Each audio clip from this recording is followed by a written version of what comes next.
Hey, you playa, do you have a crush on a girl that's bisexual and you're not sure if you should ask her out? Does she like guys? Does she like girls? Will she like you? Here are 5 things you need to know if you want to ask out a girl that's bisexual to have the best chance of actually dating her.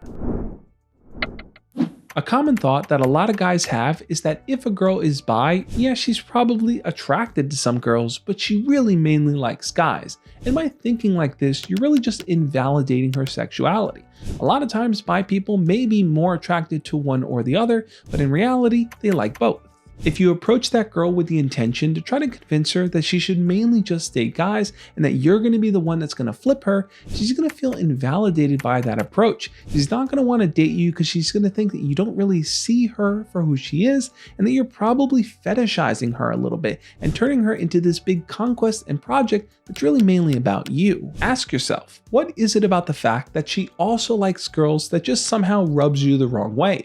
A lot of times that reaction and that feeling is coming from a place of insecurity, and it might be something you might want to explore with yourself. The next thing you should know is that the myths surrounding bisexual people just simply aren't true, namely the fact that somehow they're unable to commit to one partner. This is something that circles around a lot, this idea that bisexual people are constantly cheating or constantly looking for someone to cheat with. It should seem pretty obvious that bisexual people are 100% capable of forming loving, healthy, and committed relationships. I'm not really sure why this myth tends to surround the bisexual community. I think it really stems from this idea that just because they like guys and girls, that somehow because they have more options, they're more likely to cheat. But there's no data, nothing that really backs that idea up at all.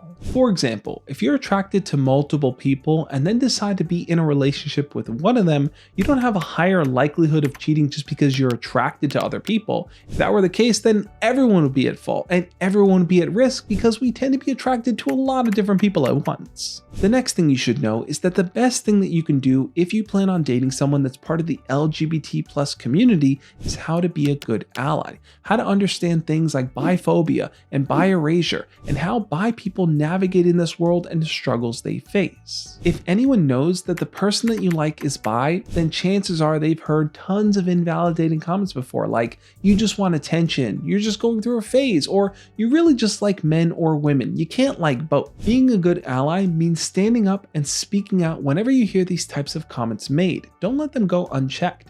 Doing that is going to make the person that you like feel safe and comfortable around you. They're going to feel like they can open up and share and be themselves without any type of judgment coming your way. Another thing you may want to consider doing is reading up and learning more about bisexuality. How has it taken shape in the media and culture and society over the years? You may want to attend a few Pride events as well so you can be engaged and be active in that community to be as supportive as possible. The next thing you should know is that just because the girl that you like is bisexual, it doesn't mean she's going to be attracted to every single guy and girl out there. Just like you have preferences and you like some people and don't like others, she's going to be exactly the same. Some people tend to believe that if you like both guys and girls, you're going to find way more people attractive. And while that mathematically makes sense, you have to remember that attraction is not a choice. Your actions are though. So just because you're attracted to maybe a lot more people, it doesn't mean that you're actually going to pursue them or want anything to do with them. You can just think someone's hot and let it be at that. It's that potential worry that not only are guys competition, but girls are competition too. This is going to cause you to be in your head and it's going to create lots of jealousy on your end if you see the girl that you like interacting with any other girl or any other guy. And because of that, the next thing that you need to know is that communication must be essential. You must communicate your needs, your expectations, your goals, your hopes, your dreams, and what you want in this relationship with that person. For example, if the girl that you like has dated both guys and girls in the past, she may have a differing perspective on how gender roles will work in your relationship that differ from a traditional perspective that you may initially expect. Therefore, communicating those needs is a must. Maybe she has more masculine energy in certain aspects and feminine energy in others. Talking things through to really get a deeper understanding of one another is going to allow you to develop a successful relationship. Just because she's bisexual doesn't mean anything has to be weird or different between you two. If you love one another, if you want to really make it work, learn everything you can about that person. A person that you want to date sexuality may or may not be influential in your potential relationship with them. Don't be discouraged. If you like that person, ask them out. Just because they're bisexual doesn't change anything for you. You still have a chance, you still should shoot your shot, you still should put yourself out there and do what it takes to be somebody great.